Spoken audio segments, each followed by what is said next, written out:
Hey y'all, what's good? It's your girl, the Binge and B. What you watching on TV? I'm watching the 5th episode of It. Welcome to Derry. It aired tonight. Episode 5. And the plot thickens. This episode opens up in the interrogation room. So it looks like they got the pillars that are the points that surround this thing that everybody's looking for. They finally figured out where they're located because Officer Halloran, the dark dude with the flat top, that dude. He was able to extract that information from the native nephew. I think his name is Daniel. He was able to extract that from his mind. Cut to where Marge is now in the hospital. Can y'all believe she survived that attack? Yikes. Cut your eyeball off. That's Ugh. Anyway, Marge is in the hospital. Lily goes to visit her, and the nurse is acting a little stanky. She's a little suspicious as to why Lily is in there. But Marge lets her know it's okay. She can come in. Her and Lily have an exchange, and they talk a little bit. Basically, Marge apologizes to Lily because over the time, their friendship is kind of falling apart a little bit with her kicking it with the patty cakes, and Lily has clearly been on her own adventure. So after Marge apologizes, basically the girls kind of rekindle their friendship. And I think Lily knows that she can trust her now because whatever this thing is, it's revealed itself to Marge now. The kids are now going back up to their little hiding spot in the tower. When they get up there, there's a tent up there, and somebody's inside the tent coughing. It is revealed to be the missing Maddie. Then we cut to the intro, credits roll. So next scene, it cuts to where the captain is talking to Major about the pillars and exactly what it is that they're looking for. This does not go over well with Major. Major feels like he moved here for like a calm, normal life, but he feels a little deceived, and he's pissed off at Major because he's like, yo, you set me and my family up. Why would you let me bring my family here? And you know this thing is out here. So we cut back to the tower where Maddie comes out, and obviously everybody's like, where the hell you been? And he talks to them, and he basically lets them know that he's been underground this whole time and he was in the sewer. Talks a little bit about the thing that lives down there and how it feeds off of the kid. He confirms Susie and Teddy are definitely dead. He says Phil is still alive. He can't talk or move, but he's still alive. The kids want him to go to the police so that Ronnie's father can get out of jail. We still clamoring for anything we can do to get this man out this custody. But he refuses. He won't go to the law. He don't want to talk to them about it because he's afraid they're going to send him back home to live with his father, which is what he does not want to do. He actually even makes a statement saying that he'd rather go back down to the sewers than back home to his father, which that was a little suspect to me. I thought, is this Maddie that would rather go back down in the sewers than go live with a daddy that might just slap the shit out of you a little bit sometime? I'm not saying that's okay, but yeah, that seems like a disproportionate fear to me. I don't know. So this does now cut to a meeting with the natives that live in the area, and so they're kind of discussing some kind of event that happens every 27 years. They're noticing the disposition of the townspeople is getting more aggressive, so apparently for them this is an indication that something else big is about to pop off before they can go back into 27 years of peace. Ronnie's dad, I think his name is Grogan, is it Grogan? Ronnie's dad, Grogan, he's being transported from the local jail or the little county jail up to prison. So the police officers are bringing him out to put him on the bus, and as they go outside, there's an angry crowd gathered around to see him off. And they're so pissed off, like they're angry, screaming. One dad actually lunges forward with a gun, and his intention is to shoot him.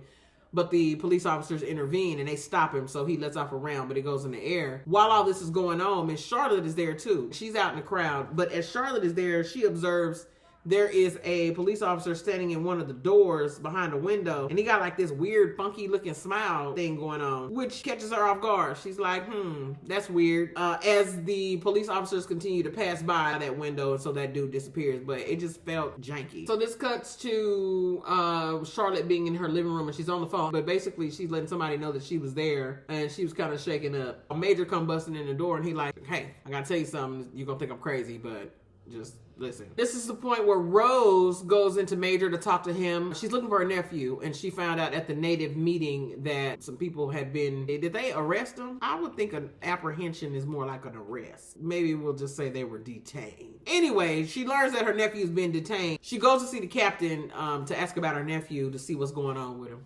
where he reveals his plan to try to contain the creature. They have a brief mention of their encounter when they were little kids. Captain, he determined he want to lock this thing down. And Rose is like, I don't think you can control it, but if you're going to try to control it, let me try to help you out. As they're having their exchange, there's a scene that's cutting between he and her speaking. She actually has possession of one of the shards of the material that's used to keep the thing at bay. And so I think Miss Rose is the warrior. She the warrior from her generation. She's been safeguarding the peace for the creature. Since her nephew is being detained, she actually takes him the shard because he's the only one that knows how to use it. I guess over time she's probably trained him, and he's probably never had to do it, but she's got a pretty good faith that he knows how to use it. She leaves the shard with him. Now he's still at the military base, so that piece is going to be taken from him until he actually goes out in the field. This is where Rose leaves. Now, cut to Major actually brings his family onto base. When they were talking, the captain revealed that where the base is located is right outside of the city line for Derry. So the ground that they're on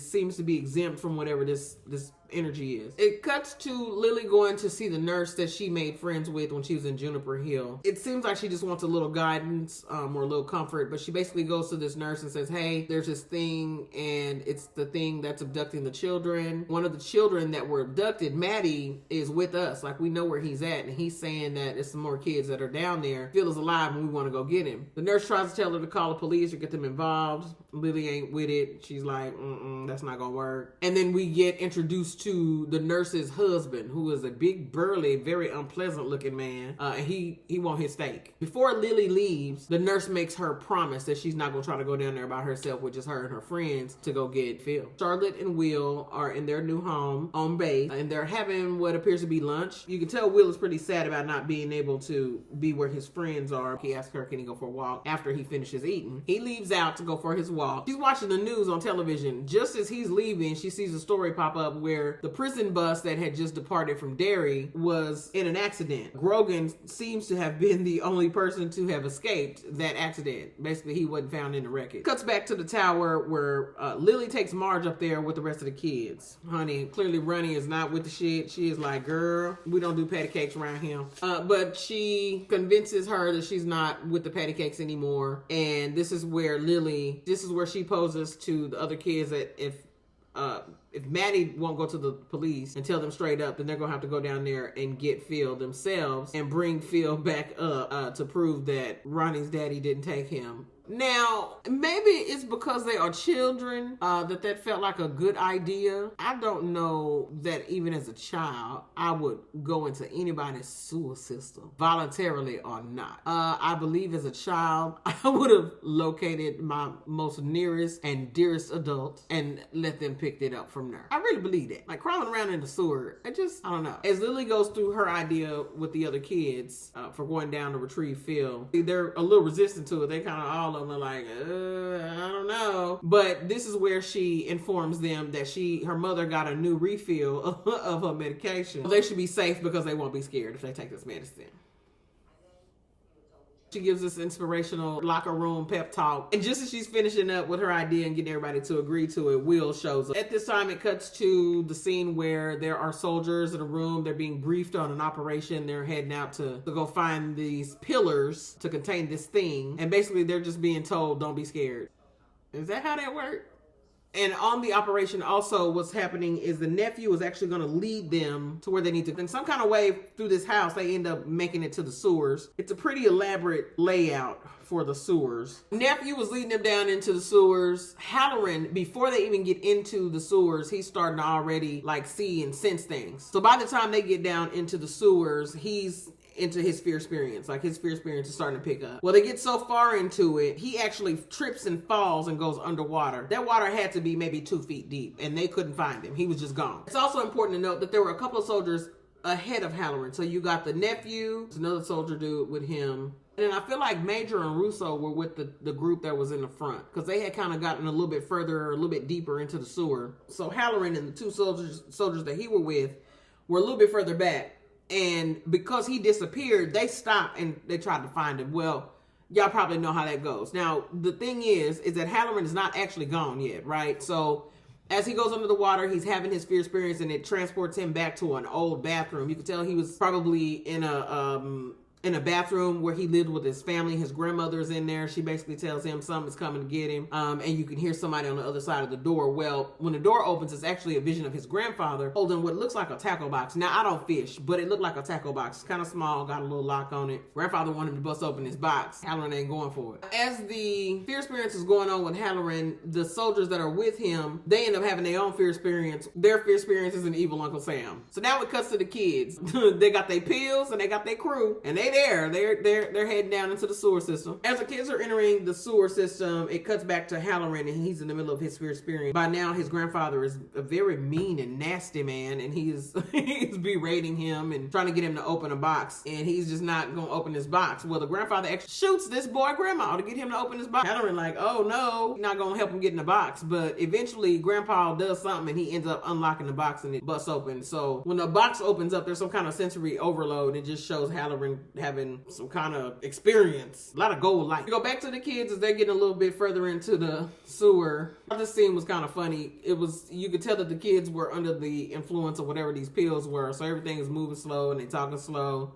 And Marge and Rich have like this really sweet moment where they holding hands. Then we cut to the Major and Russo are together now. And so they are starting to notice now that they lost the other people. So they kind of, they're looking for the other soldiers to be with them. They don't see them. Well, out of nowhere, Major hears his wife, Charlotte. Charlotte come running around the corner. And he like, damn, what the fuck, what are you doing down here? But Russo can't see her. And so there's this interesting dynamic between Major, the Thing, and Russo, which is interesting because I would think it could appear to both people at the same time as different shit. Anyway, Major can see the wife. Russo can't see her, so he's actually like they're communicating back and forth. Turns out the Thing is a thing. Russo can't see it, but as the Thing approaches Major, he shoots it. It falls into the water. He thinks it's dead. He walks up to it, looks at it. It opens his eyes and like scoots off or some shit. And so he's really amazed that Russo can't see it. And so he tells him specifically at this moment, if you see anybody down here that you know, if you think you know him, if it's your best friend or your track coach or some reference he made to like a gym teacher or some shit, if you see somebody down here, shoot them, kill it. So now the kids all go in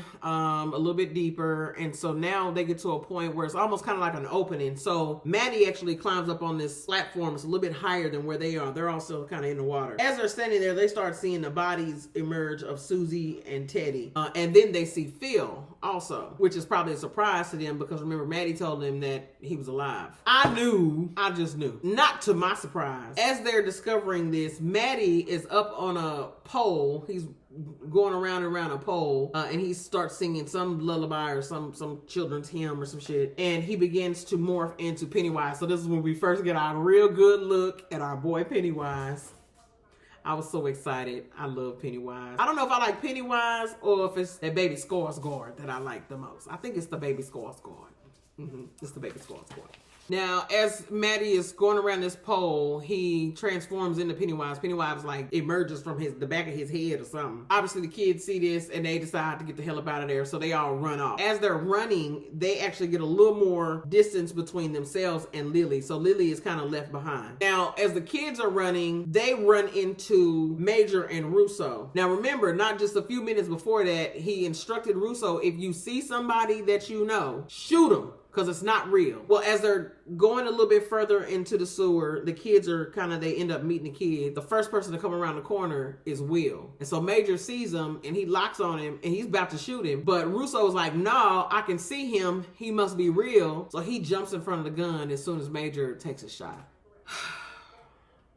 This scene was super sad to me. Russo ended up dying. It was really sad. But Major gets close to Russo and like, I'm gonna get you up out of here. Russo just like, nah, man, don't worry about it. So essentially he lets him die. But he doesn't leave him there though. I thought that was pretty classy too. He picked him up and was gonna carry him up out of there. So he told the kids to run, and so now everybody's just trying to get out the sewer system. Come back to Lily. So remember, Lily is separated from the group now for sure. And she is in one of the tunnels. And at the end of the tunnel she's in, it's got those big bars that you can't get through. So she's she's stuck. It ain't no outlet, right? She can only go back into the sewer to find her way out. So she's standing there. She sees in the distance. She sees Pennywise's silhouette in the distance, and he actually comes toward her. He get ready to attack her. He get right up on her with his mouth open while she's crouched down, and he stopped, and then he kind of back up, and then he leaves. And so she's sitting there like, oh shit, like what? Turns out, oh, I forgot to mention that. I didn't even mention that Daniel dropped the shard as he was escaping through the tunnel. I skipped a whole piece. That's very important. Yeah, Daniel did that. He was trying to escape, and he dropped the shard out of his bag that his auntie gave him. Well, I still mentioned it. So here's where it's important, because that shard that was dropped by the nephew, Lily actually, it was between her and Pennywise. So Lily recognized it, so she picks it up. Now she can make her way out the sewer. We go back to where the nurse is, the nurse from Juniper Hill that Lily went to visit. So the nurse goes and she gets in her car.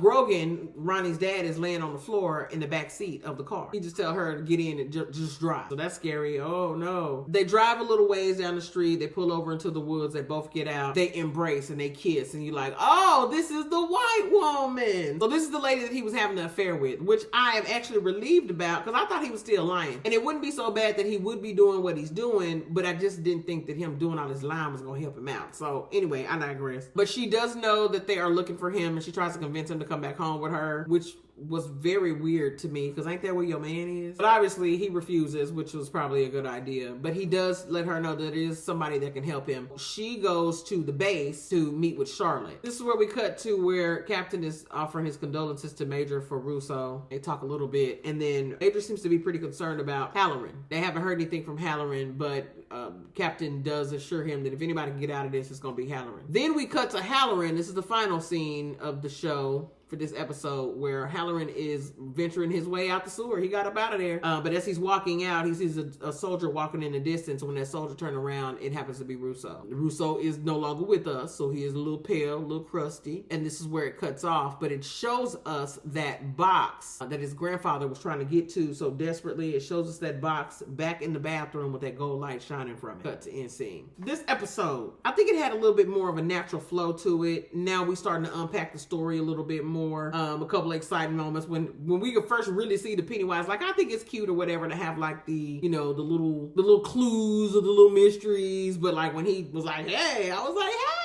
I was excited to see Pennywise in this episode. Finally, 5 episodes in seems like a long time before we actually see him. So that was cool. Happy about Lily and Marge reconnecting as friends. And I think Marge and Little Rich, they got a little something. They got a thing going on. They cute. I don't think I have any thoughts. A few of my thoughts I shared along the way. So then there's that. But I think the story is starting to open up now.